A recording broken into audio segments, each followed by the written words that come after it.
마태복음 7장 15절 거짓 선지자들을 삼가라. 양의 옷을 입고 너희에게 나오나 속에는 노략질하는 일이라.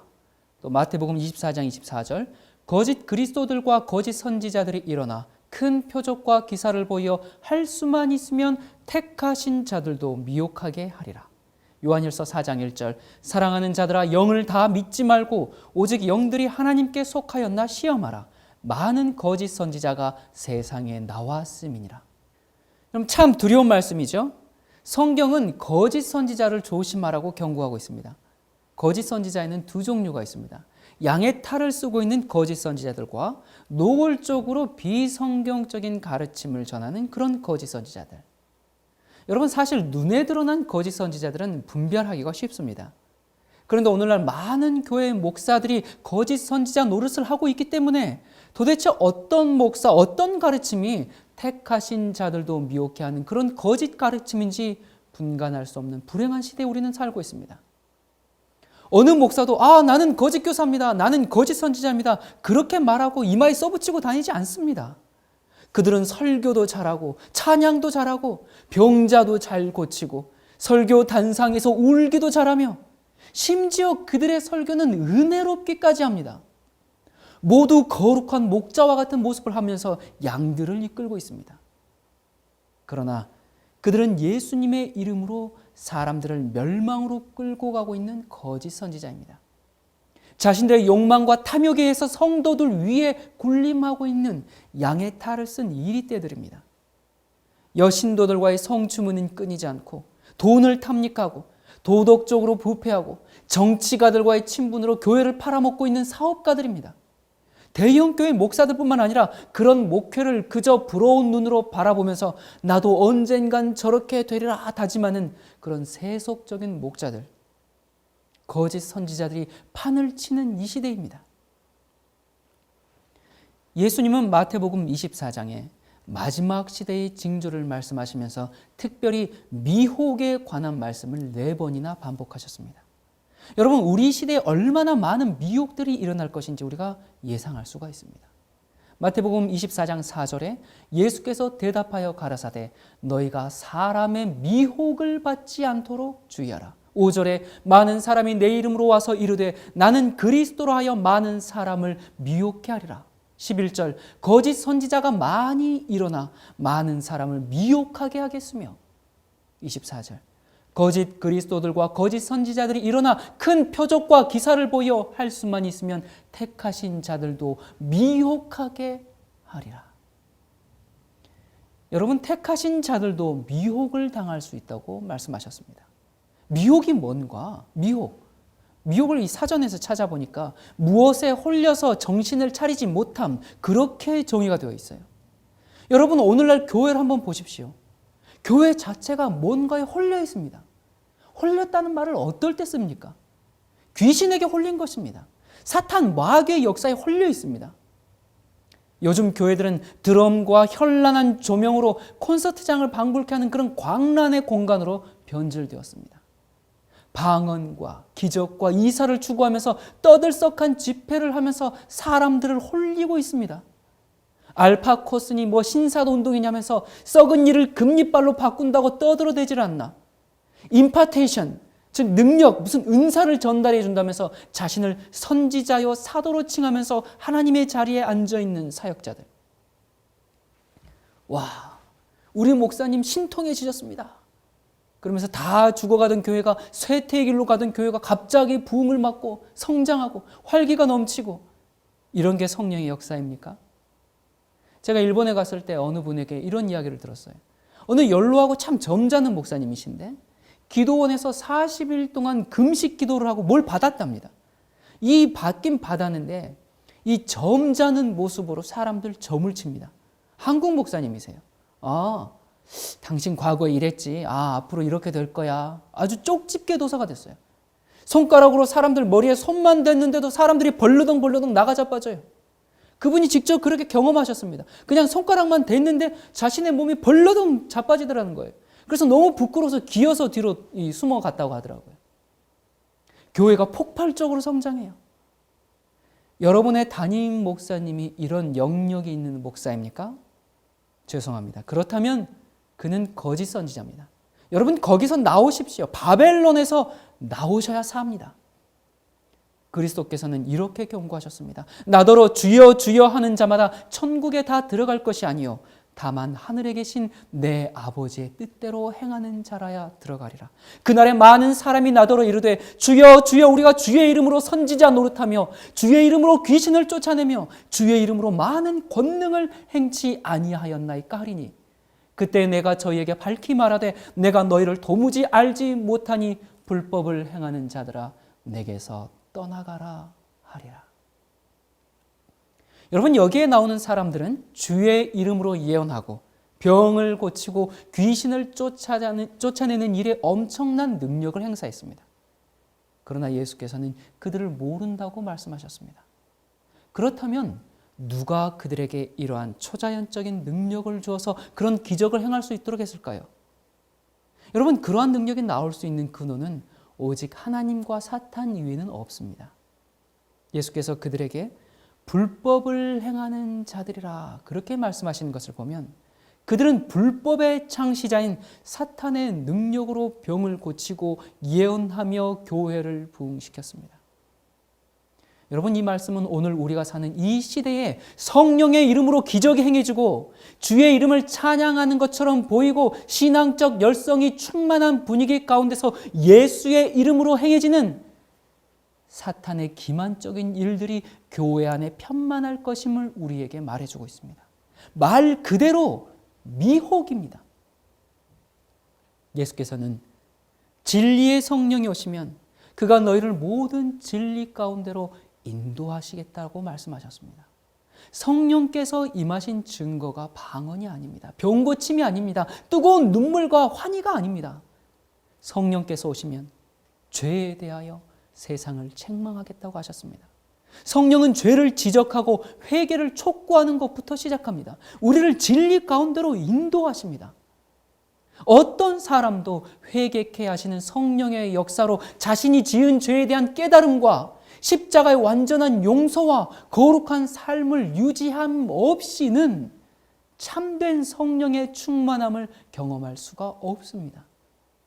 여전히 거짓말하고 도둑질하고 간음하고 세상을 사랑하고 죄를 사랑하고 세속을 사랑하면서도 성령 충만함을 바라는 것은 하나님께 대한 믿음이 아니라 참남한 요구입니다. 사도 누가는 성령을 받을 수 있는 원칙에 대하여 분명하게 선언했습니다.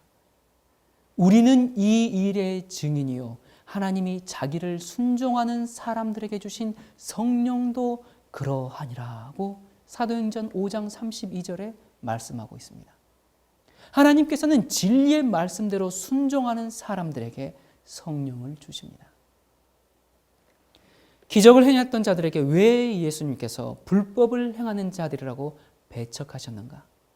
그들은 하나님의 뜻과 계명과 말씀을 거절하는 삶을 살면서 병자를 고치고 기적을 행했습니다. 그것은 성령의 능력이 아니라 사탄에게 속임을 당한 것이죠. 하나님의 진리를 부인하거나 거절하는 그런 사람들에게 성령의 능력과 은사가 내려질 수가 없습니다. 하나님의 말씀대로 살지 않는 사람도 성령의 침례를 받을 수 있다면, 그렇다면 성령의 은사와 능력을 받을 수 없는 사람들이 도대체 누구겠습니까? 여러분, 오늘날 교회 안에서 행해지는 그런 기적은 계룡산에서 도 닦다가 신내림 받은 사람이나 어느 기도원에서 기도하다가 성령을 받았다고 하는 것이나 둘 다 출처가 같은 것입니다. 여러분, 제가 좀 심한가요? 아닙니다.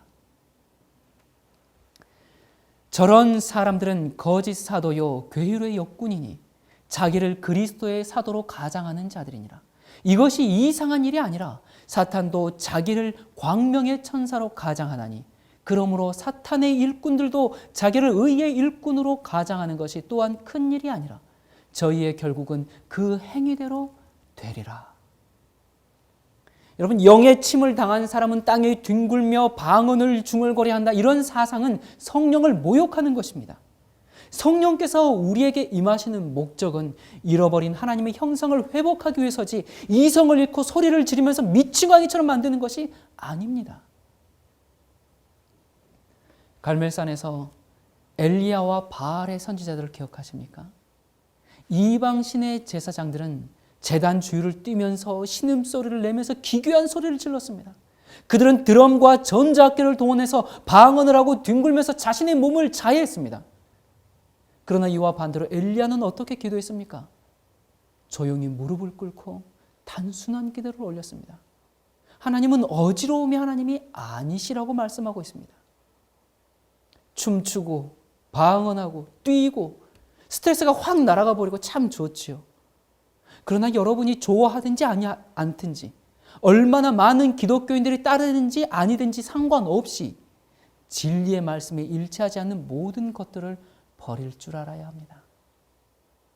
여러분은 하나님의 기적을 간구하는 만큼 하나님의 진리를 중요한 것으로 생각하십니까? 여러분은 예수님을 사랑할 뿐만 아니라 예수님의 진리와 계명을 사랑하고 순종하십니까? 여러분의 신앙적 경험이 하나님의 말씀과 일치하지 않을 경우에 여러분은 자신의 놀라운 그 체험과 경험을 부인할 만큼 성경 말씀의 권위를 인정하십니까? 여러분 조심하십시오. 미혹당하지 마십시오. 여러분들의 체험을 믿지 마십시오. 그런데 거짓 선지자의 진짜 문제는 이런 게 아닙니다. 양의 탈을 쓴 늑대가 자신이 늑대인 것을 일부러 숨기며 돌아다닌다는 것이 아니라 저 늑대는 자신이 진짜 양인 줄 알고 그렇게 착각하면서 돌아다니고 있다는 사실입니다. 얼마 전 CBS의 어느 목사님이 나와서 이렇게 설교를 했습니다. 여러분이 한 번 예수를 믿기만 하면 구원은 결정되어 끝났습니다. 한 번 믿기만 하면 구원은 절대로 취소될 일이 없습니다. 구원은 결정되어 끝났으니까 여러분은 죄를 지어도 예수님 밖에서 짓지 말고 예수님 안에서 지으십시오. 예수님 밖에서 짓는 죄는 지옥행이고 예수님 안에서 짓는 죄는 징계만 있을 뿐입니다. 여러분 어떻게 생각하십니까? 여러분도 아멘 하십니까? 여러분 이게 기독교 방송에 나와서 하는 목사의 설교입니다. 바로 이런 가르침을 전하는 목사가 거짓 선지자입니다. 정말 심각한 문제는 그 늑대가 자신이 늑대인 것을 숨기며 일부러 거짓말을 하고 있다는 사실이 아니라 자신은 진정으로 선한 목자라고 생각하고 그렇게 외치고 있다는 사실입니다. 여러분의 교회에서 울려 퍼지는 복음은 어떤 복음입니까? 여러분 조심하십시오. 미혹당하지 마십시오. 목사의 설교를 믿지 말고 성경을 직접 확인하시기 바랍니다. 여러분 이제 곧 있으면 선과 악, 하나님의 백성과 사탄의 백성, 진리와 거짓, 하나님과 사탄 사이에 대전쟁이 있을 것입니다. 모든 영혼들의 운명을 종결지을 최후의 영적 전쟁이 곧 있을 것입니다. 사탄은 지구 역사 전체를 통해서 준비해온 이 마지막 전쟁을 위해서 정치적 세력과 종교적 힘을 모두 이용할 것입니다. 사탄은 사람들을 구원받지 못하게 하는 전략을 세워왔습니다. 그의 최종 목표는 사람들로 하여금 하나님의 계명을 범하게 하는 것입니다. 사람들이 하늘에 가지 못하도록 만들기 위해서는 그들이 계속해서 하나님의 말씀을 불순종하고 죄를 짓게 만들면 되기 때문에 그렇습니다. 이 최후의 기만을 위한 그의 전략은 첫 번째로 모든 교파에 속해 있는 기독교인들이 계명을 범하면서도 아무런 가책을 느끼지 못하도록 만들어야 합니다. 두 번째로 하나님의 뜻 안에서 살고 있지 않으면서도 자신이 행하는 기적을 보면서 자신이 경험한 어떤 놀라운 체험들을 통해서 하나님께서 자신과 함께 하신다는 강력한 감정적인 확신을 갖도록 만드는 것입니다. 이러한 계획을 성취하기 위해서 사탄은 성경을 최종적인 권위로 받아들이던 그 견해를 무너뜨리고 모든 교파 간에 존재하는 어떤 종류의 견해 차이도 극복할 수 있는 그러한 전략을 세웠습니다.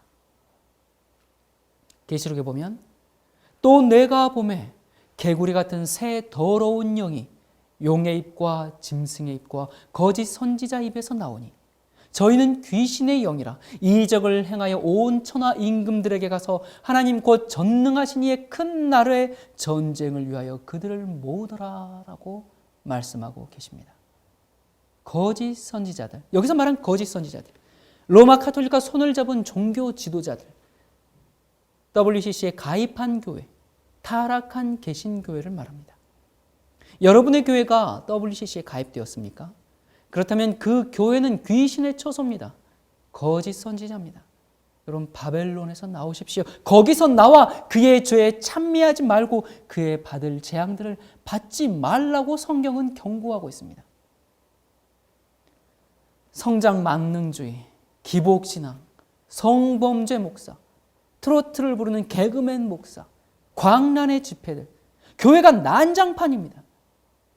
현대 기독교회는 법궤를 빼앗긴 이스라엘의 모습과 똑같습니다. 이스라엘 사람들이 어땠습니까? 그들은 그들의 신앙이 다만 명목상의 신앙에 불과했습니다. 하나님께 용납될 만한 그런 신앙의 능력을 잃어버렸다는 사실을 그들은 깨닫지 못했습니다. 그들에겐 법궤가 있었죠. 그런데 법궤 속에 간직한 십계명은 하나님의 임재의 상징이었습니다. 그런데 그들은 그 계명을 멸시하고 그 요구를 경시하면서 그들과 함께 계시는 여호와를 슬프게 했습니다. 백성들이 거룩한 계명을 순종할 때에는 여호와께서 그들과 함께 계시고 무한하신 능력으로 그들을 위하여 일하셨습니다. 그러나 그들이 법궤를 하나님과 관련시키지도 않고 그 안에 있는 계명에 순종함으로 하나님의 뜻을 존중하지도 않으면서 다만 그 법궤만 바라보고 있을 때에는 그 법궤는 보통 궤짝과는 다를 바가 아무것도 없었습니다. 이스라엘 백성은 우상을 숭배하는 민족들이 자기들의 그 신들을 바라보듯이 마치 법궤 자체가 어떤 능력과 구원을 가진 것처럼 그 법궤만을 바라보았습니다. 그들은 법궤에 넣어둔 십계명은 범했습니다. 법궤를 숭배하는 그 일이 그들을 형식주의와 위선과 그리고 법궤 자체를 숭배하는 우상 숭배로 인도해버리고 말았습니다. 그들의 죄가 그들을 하나님께로부터 분리시켰고 하나님께서는 그들이 회개하고 죄악을 버리기까지는 그들에게 승리를 주실 수가 없으셨습니다. 법궤 자체가, 성소가 이스라엘 중에 있는 것으로는 충분하지 않았습니다. 제사장들이 희생 제물을 드리고 백성들이 하나님의 자녀라고 불리는 것으로는 넉넉하지 않단 말입니다. 여호와께서는 심중에 죄악을 품은 자의 요구를 들으시지 않습니다. 사람이 귀를 돌이키고 율법을 듣지 아니하면 그의 기도도 가증하다고 기록되어 있습니다. 여러분, 현대 기독교회는 화려한 건물과 웅장한 예배라는 법궤의 모양처럼 보이는 궤짝들은 가지고 있는데 법궤 속에 계명에 대한 순종은 없습니다. 현대 기독교회는 우상 숭배에 빠져 있습니다. 현대 기독교회는 하나님의 임재가 없습니다. 현대 기독교회는 귀신의 처소가 되어 있습니다. 잘못된 복음과 영생을 얻지 못하는 구원의 가르침과 거룩함을 이루지 못하는 기만과 비진리의 가르침에서 여러분 탈출하십시오. 엑소도스 하십시오. 신실하게 목회하시는 여러 목사님들에게 참 죄송합니다. 여러분이 하나님을 사랑하고 또 최선껏 목회를 하고 있다고 할지라도 성경의 진리를 가르치지 않고 교회의 전통과 인간의 유전을 가르치면서 백성들을 눈멀게 하고 있다면 여러분이 아무리 겸손하게 교회를 섬기고 있다고 할지라도 거짓 선지자입니다. 여러분, 교황이 얼마나 겸손합니까? 얼마나 훌륭한 일들을 많이 합니까? 그렇다고 그가 하나님의 사람입니까? 교황이야말로 적그리스도의 대리자입니다. 여러분이 믿고 가르치는 것, 죄송하지만 거짓말의 그 근거를 둔 신학입니다. 로마 카톨릭의 잔재들입니다. 여러분, 오류는 진리가 아닙니다. 또 그것을 반복한다거나 그것을 믿는다고 해서 비진리가 진리로 변할 수도 없습니다. 지금은 마지막 시대입니다. 참과 거짓이 분명하게 드러나야만 하는 때입니다. 아무리 성실하게 믿는다 하더라도 비진리를 믿는 그 결과에서 결코 영혼을 구원하지 못할 것입니다. 거짓 종교에 대한 성실성은 결코 그 사람을 구원하지 못한단 말입니다. 알라를, 부처를 열심히 믿었다고 해서 구원에 이르는 것이 아니지 않습니까? 요즘 테러 소식이 많죠. 그들이 얼마나 열심히 자신들의 신들을 믿습니까? 자신들이 열심히 믿었다고 해서 그들에게 구원이 있는 것이 아닙니다. 양떼들의 목숨이 여러분에게 달려있다는 것을 직시한다면, 마지막 심판날에 착하고 충성된 종아라는 그리스도의 음성을 듣기 원한다면 여러분 제발 성경을 연구하시기 바랍니다. 교단이 준 편견을 버리고 무슨 신학적 배경을 따지지 말고 신학이 준 껍질을 깨고 성경 말씀 그대로를 연구해 보시기 바랍니다. 여러분이 어느 교단, 어느 교파에 속해 있든지 인기가 많고 웅장한 건물과 뛰어난 신학자들이 많고 그럴싸한 교리들에 둘러싸여 있을지라도 거기에 안주하지 마시기 바랍니다. 주님께 기도하십시오. 주여, 성경을 열어주소서. 성경의 진리를 깨닫게 해주소서. 백성들을 옳은 길로 인도할 수 있는 용기와 믿음을 주소서. 여러분 그렇게 기도하시기 바랍니다. 두 번째 종류의 거짓 선지자들이 있는데 사실 눈에 드러난 거짓 선지자들은 분별하기가 쉽습니다. 그래서 많은 군중이 그들을 따르지 않습니다. 위험한 것은 현대 기독교의 편만에 있는 양의 탈을 쓴 거짓 선지자들이죠. 노골적인 거짓 선지자들에게는 많은 사람들이 따르지 않습니다. 그런데 한 번 그들을 따르면 그 결과는 너무나 파괴적입니다. 이단인 줄 알면서도 이단에 빠지는 이유가 무엇일까요? 진리의 반석 위에 굳게 서 있지 못하기 때문에 그렇습니다. 진리가 무엇인지 모르기 때문에 그렇습니다. 여러분 아마 어렸을 때 이솝 우화의 양치기 소년에 대한 이야기를 읽어본 적이 있을 것입니다. 한 번은 양을 치는 소년이 너무 심심해서 동네를 뛰어가며 늑대가 나타났다! 그렇게 거짓말을 하고 소란을 일으킵니다. 그 동네의 어른들은 이 소년의 거짓말에 속아서 서둘러서 막 잡으러 왔지만 헛수고로 끝납니다. 야 녀석! 그리고 그냥 다 돌아갔어요. 어라? 이거 재밌네? 그러면서 소년은 다시 늑대가 나타 이번엔 진짜예요 그러면서 호들갑을 떨면서 또 사람들을 부릅니다. 어른들은 또 속아서 신발도 거꾸로 신고 막 늑대를 잡으려고 들로 막 달려 나옵니다. 그런 어른들의 모습을 보면서 이 소년은 배꼽을 잡고 막 웃습니다. 그러던 어느 날 정말로 늑대가 나타났습니다. 소년은 정말로 늑대가 나타났어요 외쳤지만 아무도 소년의 말을 믿지 않았습니다. 아무도 도우러 가지 않았습니다. 결국 마을의 모든 양이 늑대에 의해 죽어버립니다. 여러분 지금은 정말 예수께서 재림하시기에 임박한 때인 것 같습니다. 예수께서 재림하시기 전에 거짓말을 하는 양치기 목동들이 곳곳에서 일어나고 있습니다. 뭐야 정말이야? 정신 차려야지. 그렇게 하다가도 이거 뭐야? 사기잖아 하면서 실망하고 한 번, 두 번 이런 일이 반복되면 정말 예수께서 재림하신다는 소식을 전해도 꿈쩍도 하지 않습니다. 지금이 그런 시대입니다. 어떤 사람들은 그런 거짓말에 속아서 짐을 싸고 재산을 팔고 앞뒤 가리지 않고 그냥 그렇게 한꺼번에 막 뛰어드는가 하면 어떤 사람들은 예수님께서 재림하신다는 얘기는 벌써 2000년 동안이나 계속되는 얘기야. 무슨 새삼스럽게 뭐 재림한다고. 그러면서 꿈쩍도 하지 않습니다.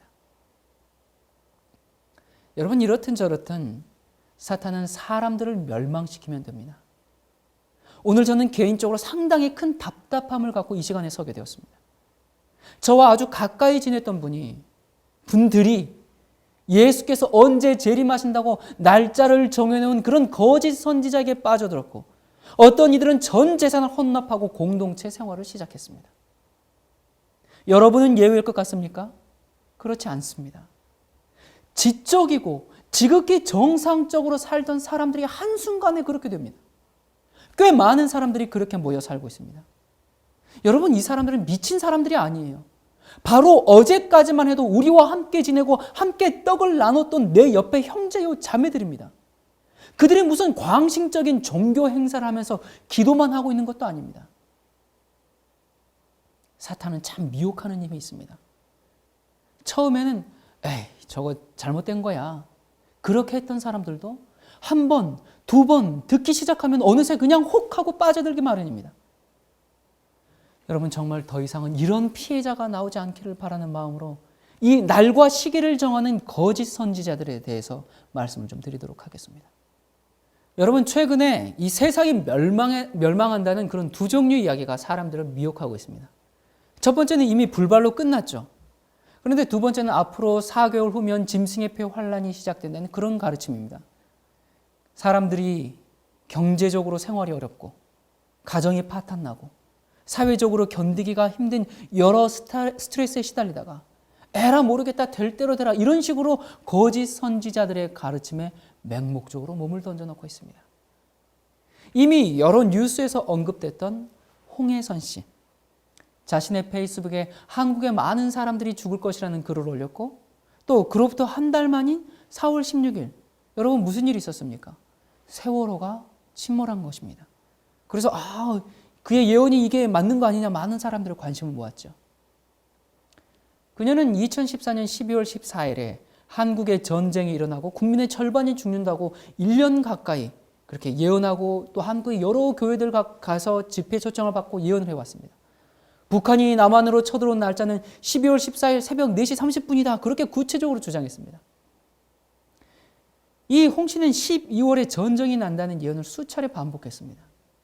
그녀가 주장한 이 전쟁 대비책은 한국을 떠나라는 것이었습니다.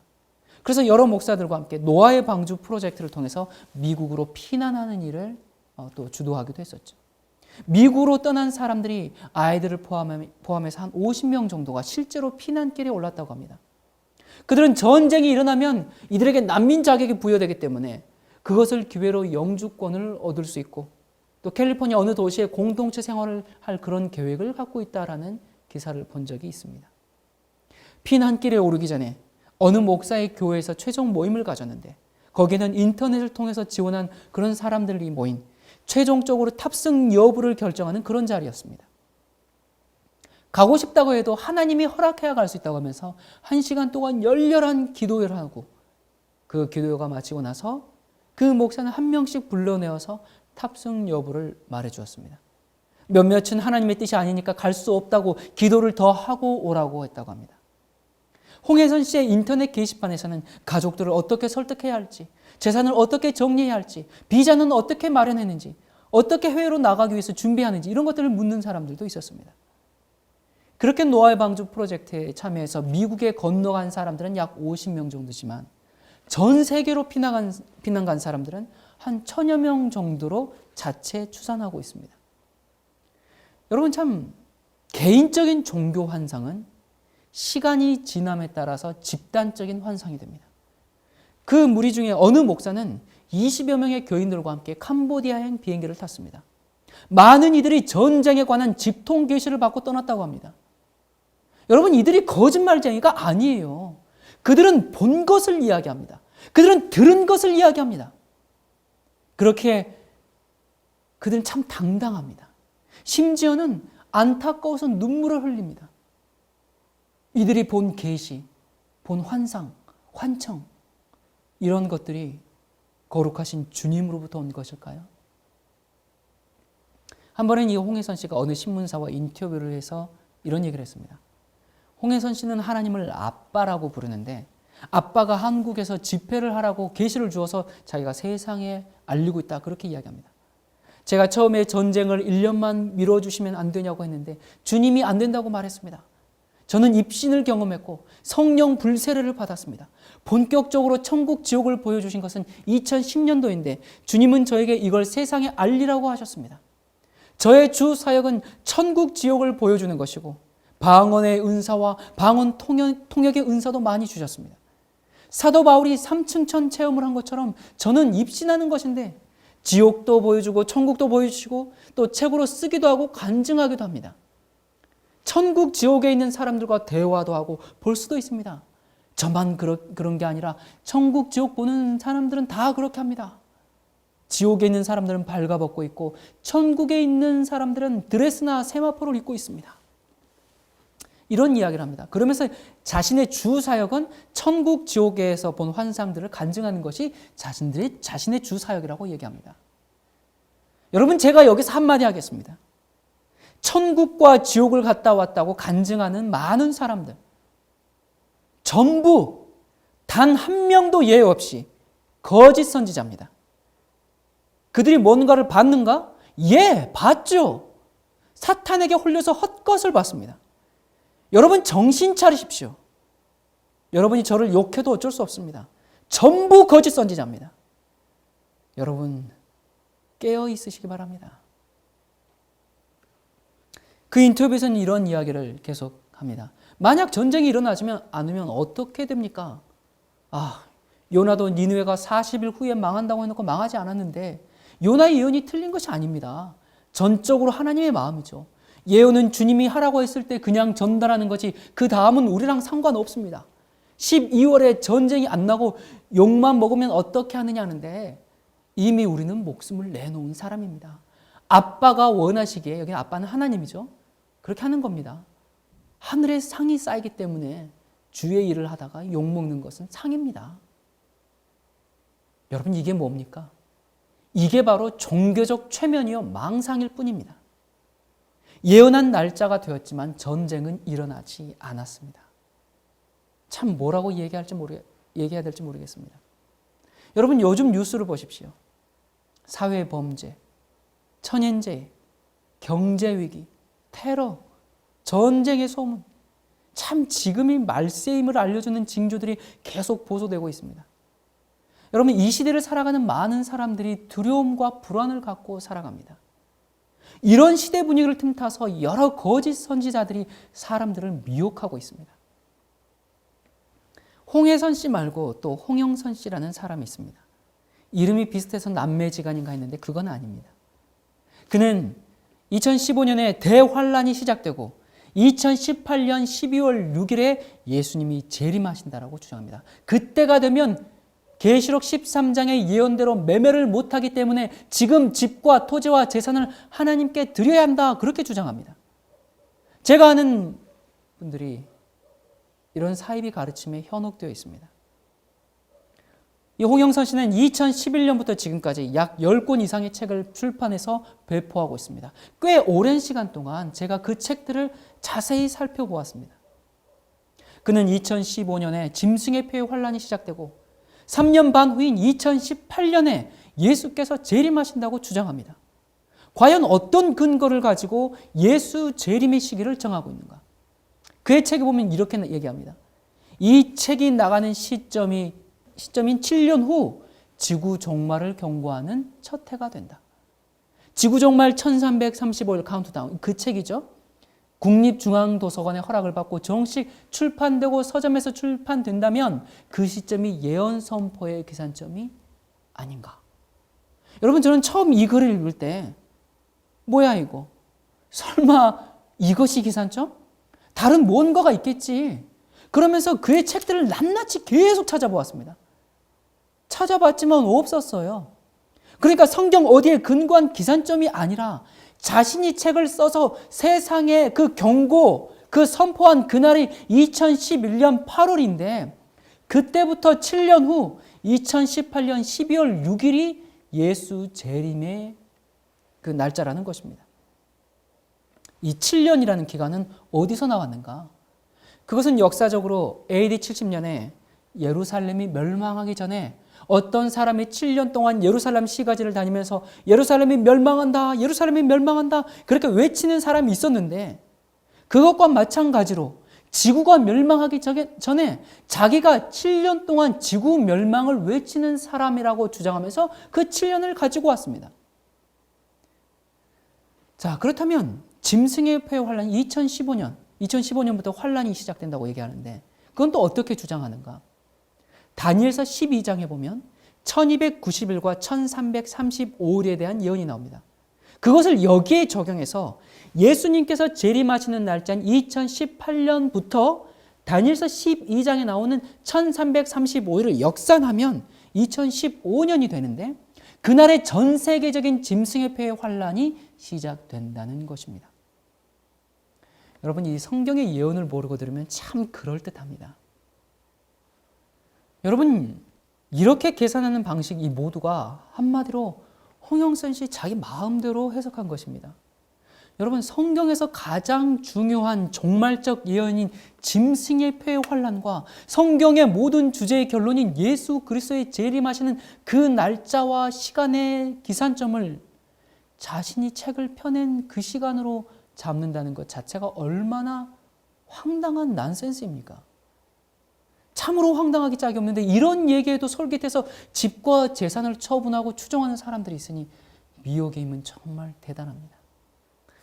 여러분, 다니엘서 12장 11절과 12절에 보면 1290일, 1335일 이런 연대가 나오는데요. 이것을 잘못 해석해서 이 예수 재림의 날짜를 정하는 것입니다.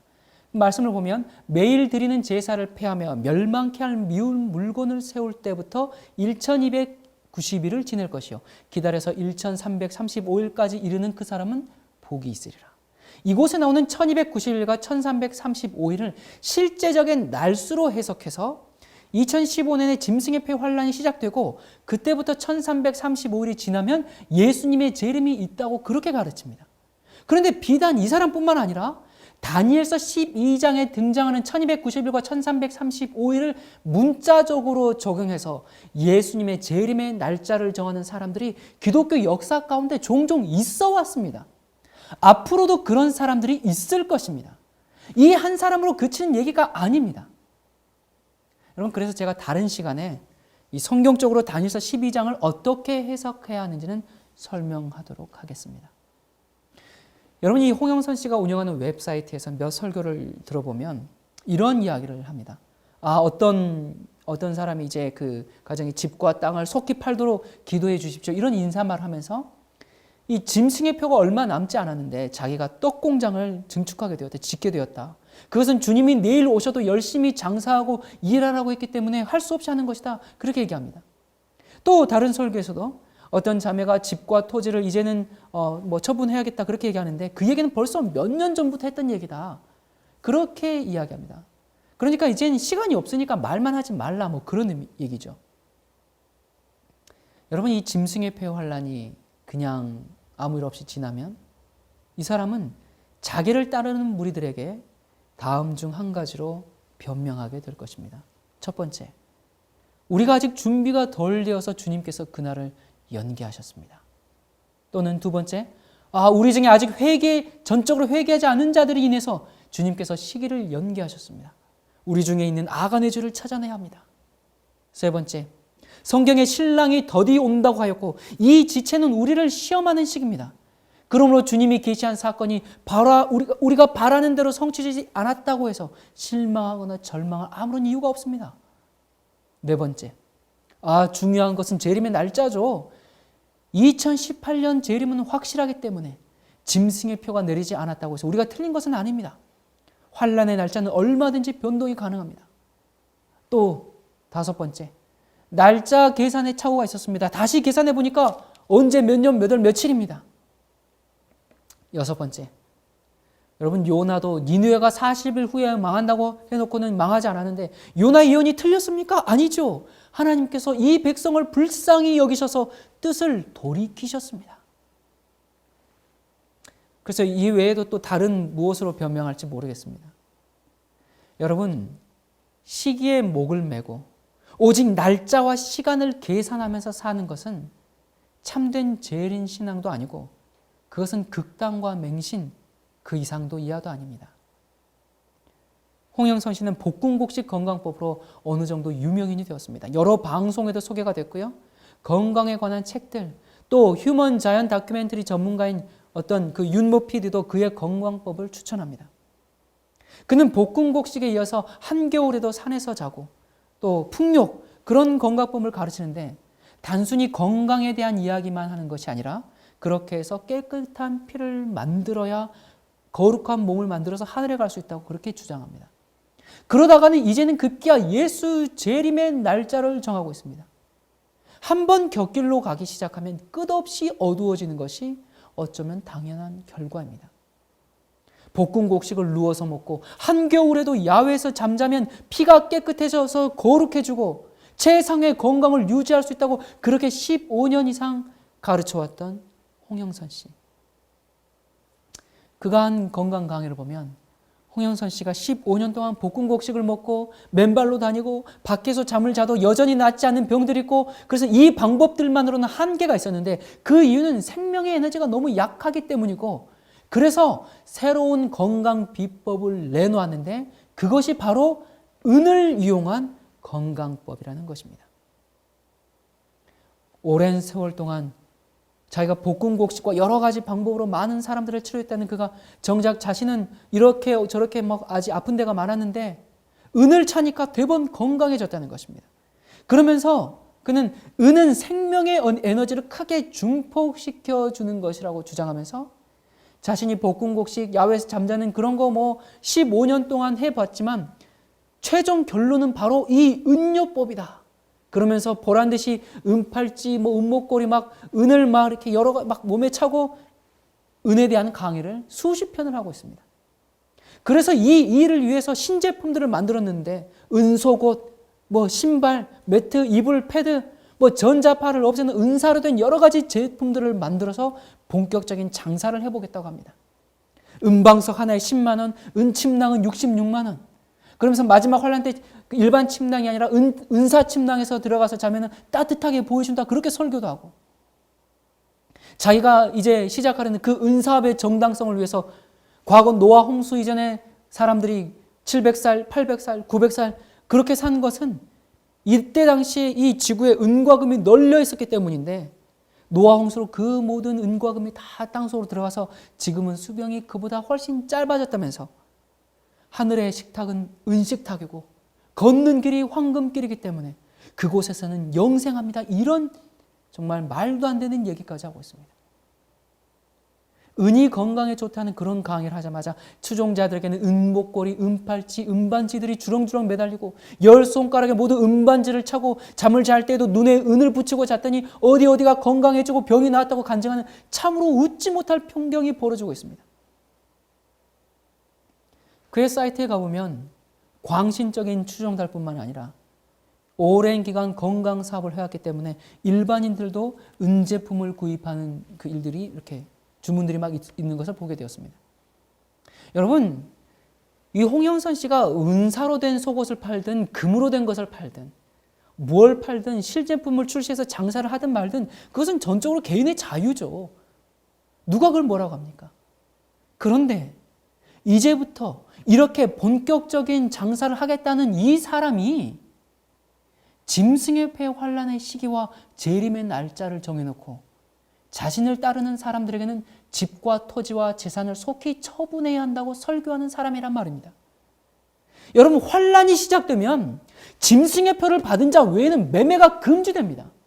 매매가 금지되는 때가 이제 얼마 안 남았는데 이 은사로 된 각종 제품들을 만들어서 사업을 하겠다는 이 홍영선 씨, 여러분, 그는 자신의 주장이 잘못되었고 2015년에 짐승의 표가 임하지 않을 것을 누구보다도 자신 스스로가 잘 알고 있을 것입니다. 정말 환란이 곧 내린다고 믿는다면 자신부터 지금 가지고 있는 모든 세상 재물들을 다 처분해서 복음 사역에 사용해야 하지 않겠습니까? 또 성경은 은과 금은 내게 없거니와 내게 있는 것으로 내게 주노니 곧 나사렛 예수 그리스도의 이름으로 일어나 걸으라, 그렇게 하며 병자들을 치료했는데, 그런 능력을 위해서 기도하며 준비하는 것과는 정반대로 돈 없는 사람은 나을 수도 없는 은으로 건강해질 수 있다는 신종 건강법으로 사람들을 속이고 그것을 근거로 새로운 사업을 펼치고 있는 것을 우리가 어떻게 이해해야 할까요? 은을 온몸에 주렁주렁 달아놨고 건강해질 수 있다고 하는 이것이 바로 하나님이 내려주신 처방이냐 말입니다. 또한 홍영선 씨는 마지막 때는 지식이 증가한다라고 다니엘서에 말씀했는데, 매 시대마다 지식이 증가하지 않은 시대는 없었기에 그 말씀을 적용하기가 참 애매했는데, 하박국 2장 2절에 보니까 달려가면서도 읽는 시대를 예언했는데, 바로 지금 사람들이 스마트폰을 들고 달려가면서도 읽기 때문에 지금이야말로 진정한 마지막 때라는 주장을 합니다. 여러분, 달려가면서도 읽는다는 것은 온 세상이 보고 느낄 수 있을 만큼 크고 분명하게 전파된다는 것이지 스마트폰을 보면서 달릴 수 있는 시대를 말하는 것이 아닙니다. 또한 언제부터가 마지막 때, 종말의 때인가, 말세인가? 제가 이 내용은 다니엘서 12장을 연구할 때 다루도록 하겠습니다. 그는 2018년 12월 6일에 예수님이 재림하는데 그해 2월 평창에서 동계올림픽이 열린다. 그런데 그때 전 세계 매스컴들이 평창에 오는데 전 세계가 달려가면서도 있는 스마트폰 시대이기 때문에 자신들이 원주에서 전하는 그 복음이 온 세상 끝까지 전파되고 바로 그해 12월에 드디어 예수님이 재림하신다. 그렇게 주장합니다. 여러분 참 우리가 들으면 여러분들도 아마 들으면서 웃으실 겁니다. 그런데 참 웃을 이야기인데 이상하죠? 젊은 사람들까지도 이러한 얘기에 빠져들어서 거기에서 함께 공동체 생활을 하면서 살고 있습니다. 도대체 왜 그럴까요? 뭘까요? 예언한 날짜가 불발하면 그것이 거짓 속임수였음을 알고 당연히 그들과 결별하고 그 단체에서 단호하게 나와야 함에도 불구하고 한 번 속은 성도들은 특별한 경우를 제외하고는 대다수가 그대로 또다시 그 지도자의 변경된 날짜를 믿고 따를 수밖에 없는 그런 상황에 놓이게 됩니다. 왜 그럴까요? 그 이유를 몇 가지로 생각해 보면 이렇습니다. 첫 번째, 남편과 아내 그리고 자식들 또는 친지, 친구, 이웃들에게 이혼을 당하고 극단에 빠졌다는 그런 따돌림과 왕따를 당한 그들이 그동안 그렇게 강력히 주장했던 자신들의 믿음이 조롱당할까 하는 두려움과 체면을 생각하는 정서적인 요인이 있습니다. 두 번째, 그동안 자신들이 바친 헌신과 재물과 시간과 열정들을 생각할 때 그것이 아까워서라도 또 다른 거짓 날짜를 믿고 싶어 한다는 그런 심리적인 요인이 있습니다. 마치 도박을 통해서 날린 돈을 회복하기 위해서 또 다른 도박을 하다가 도박 중독에 빠지는 경우와도 흡사하죠. 세 번째, 이제는 모든 것을 다 바쳐서 헌신하고 봉사한 그 집단을 떠나서 사실상 갈 곳도 없고 또 그것을 떠났을 땐 당장 먹고 살 일이 막막합니다. 그러니 이러지도 못하고 저러지도 못하고 그런 심정으로 그 집단과 단체에서 벗어나지 못하고 자포자기 심정으로 설마 내가 예수님은 이렇게 사랑하고 예수님을 믿는데 구원을 못 받을까? 그런 막연한 기대 심리를 가지고 신앙생활을 영위해 나가는 것입니다. 떡공장도 있겠다. 은공장도 있겠다. 볶음곡식 공장도 있겠다. 그냥 거기에 눌러 앉는 것이죠. 사랑하는 여러분, 아무리 지금 이렇게 얘기해도 귀를 막고 안 들으시는데 그때가 되면 나오시겠습니까? 정말 바라기는 그때라도 빠져나오기를 정말 간절히 바랍니다. 늦지 않았습니다. 왜 제 말 듣지 않았냐고 정죄하지 않겠습니다. 집 나간 탕자를 기다리는 아버지처럼 과거를 묻지 않을 테니 그때라도 나오시기를 간절히 바랍니다. 제발 또 다른 날짜를 기대하면서 그곳에 머물러 있지 마시기를 바랍니다. 재산 다 팔아바치고 이날 아니면 저날 그렇게 도박하듯이 예수님의 재림을 맞겠다고 버티지 마시기 바랍니다. 여러분, 재림의 시기를 알고 싶어하는 것은 모든 그리스도인들의 관심사입니다. 기독교 역사를 통해서 수많은 사람들이 그럴듯한 연대를 가지고 예수님의 재림의 시기를 정하곤 했습니다. 하지만 그 모든 주장은 언제나 허사로 돌아갔고 많은 상처만을 남겼습니다. 2018년 예수님의 그 재림의 날짜도 결국은 실패로 돌아갈 것입니다. 예수 재림의 시기를 정하는 문제는 앞으로 그 누가 아무리 주도 면밀한 근거를 제시할지라도 그 모든 시도는 완전히 실패할 것이 틀림없는데 그 이유는 재림의 주인공이신 예수님께서 이미 이렇게 말씀하셨기 때문에 그렇습니다. 마태복음 24장 36절, 그 날과 그때는 아무도 모르나니 하늘의 천사들도 아들도 모르고 오직 아버지만 아시느니라. 사도행전 1장 7절, 가라사대 때와 기한은 아버지께서 자기의 권한에 두셨으니 너희의 알 바 아니요. 여러분, 예수님께서는 재림의 날과 시간을 밝히지 않으셨습니다. 하나님께서는 육신을 쓴 어떤 인간에게도 그런 복음을 맡기지 않으셨습니다. 하나님께서 숨기기로 한 것을 인간의 혀를 통하여 선포하지 않으실 것입니다. 여러분, 지금이 마지막 시대인가? 그렇습니다. 우리가 전할 복음은 그리스도의 강림이 가까웠으니 성령을 받기 위하여 등잔의 심지를 다듬어 불빛을 밝히도록 준비하라는 것입니다. 예수님의 재림의 시기를 정하여 주장하는 것은 결국 사탄을 기쁘게 하는 이름을 명심해야 합니다. 왜 그런가? 정한 시기까지의 어떤 잠시의 자극과 흥분이 지나면, 그게 불발되면 오히려 냉담과 무관심에 떨어지게 됩니다. 그리고는 신앙생활에 더 큰 손해를 보게 됩니다. 흥분은 생기겠죠. 사람들의 감정이 동요되고 두려움이 일어날지는 모릅니다. 그러나 시간이 지나면 사람들은 실망과 냉담함과 더 어두움과 죄에 빠지게 되고 다시 더 큰 어떤 흥분 없이는 그들의 양심을 일깨우기가 불가능하게 되기 때문에 그렇습니다. 우리는 시기에 관한 자극을 받는 데서 신앙생애를 유지하려 해서는 안 됩니다. 성경의 예언을 제대로 알지 못하는 사람들은 집을 팔고 재산을 갖다 바치고 시기에 목을 메고 있습니다. 이런 사람들 때문에 하나님을 믿지 않는 사람들은 기독교가 비이성적인 단체라고 생각하면서 점점 더 하나님을 멀리하고, 하나님을 믿는다고 하는 사람들도 예수님의 재림에 대해서 점점 더 둔감해지고 있습니다. 도대체 언제 오실지 모르는 예수님의 재림을 어떻게 우리가 준비해야 할까요? 여러분, 그것은 시간을 정해놓고 초조하게 기다리는 삶이 아닙니다. 매 순간 매 순간을 깨어서 예비하고 있는 삶입니다. 무엇이 깨어있는 삶인가요? 날마다 종말 내내 도표와 씨름하고 있는 그런 생활입니까? 아니면 지진의 횟수나 증권 파동 소식, 또는 빌더버그나 일루미나티, 프리메이슨, 그런 세계주의자들의 소식에 신경을 곤두세우는 삶을 말하는 것일까요? 성경은 깨어서 예비하는 삶을 그렇게 말하지 않습니다.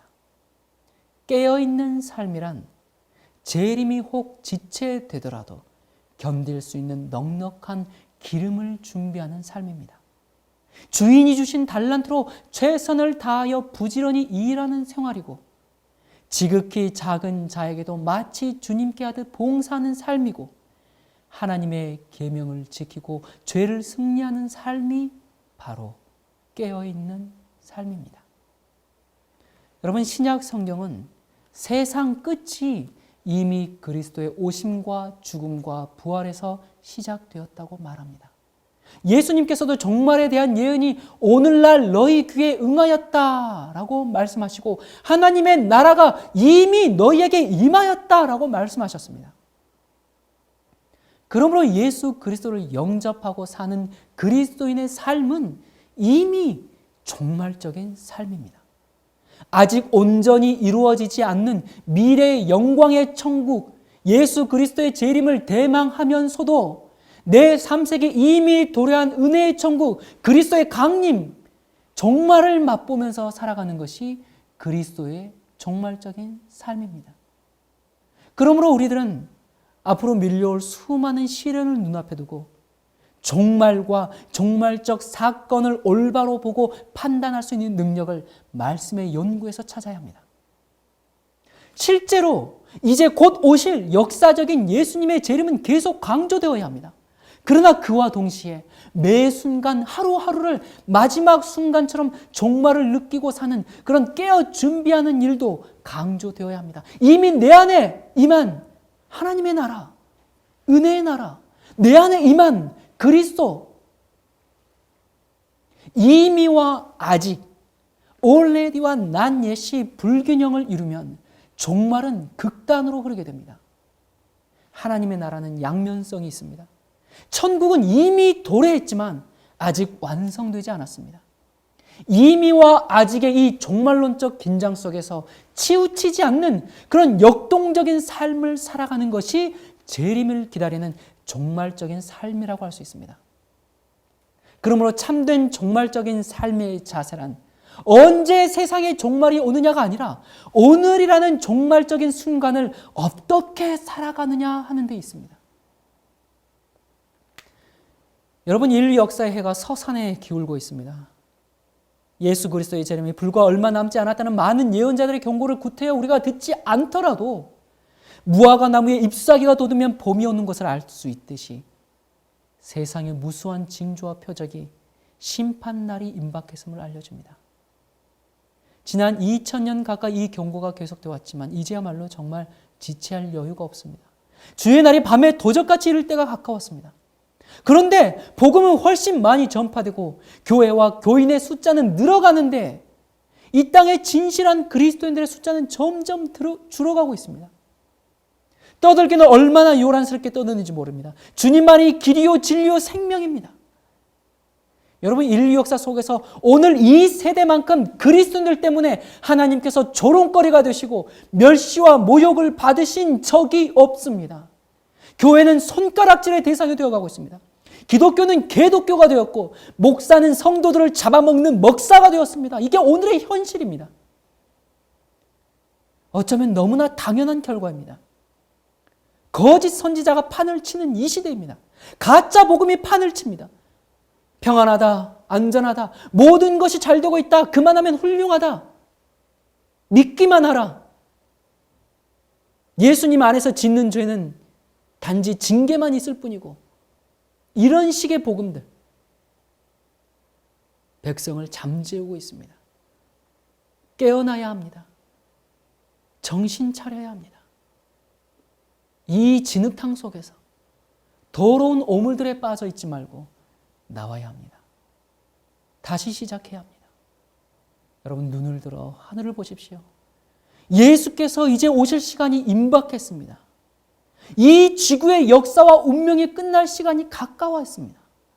지금 그 상태에 머물러 있지 마시기 바랍니다. 그 상태를 만족하지 마시기 바랍니다. 예수께서 곧 오심을 믿고 기다리는 종말적인 삶이란 시기와 날짜를 계산하는 것이 아닙니다. 오늘을 충성스럽게 사는 것입니다. 하나님의 거룩한 백성으로 오늘을 사는 것입니다. 하나님의 참된 증인으로서 예수께서 가지셨던 순결한 믿음과 하나님의 말씀과 계명에 따라 순종하는 삶을 사는 것입니다. 따라서 참된 재림신앙은 사건 중심의 종말론에서 삶 중심의 종말론으로 바꿔야 합니다. 언제까지 기다리면 되느냐에서 어떻게 살아야 하는가로 바꾸어져야 하는 것입니다. 여러분, 오늘 주님이 주신 이 날을 주님께 완전한 희생 제물로 다시 돌려드리는 삶이 되시기를 간절히 소원합니다.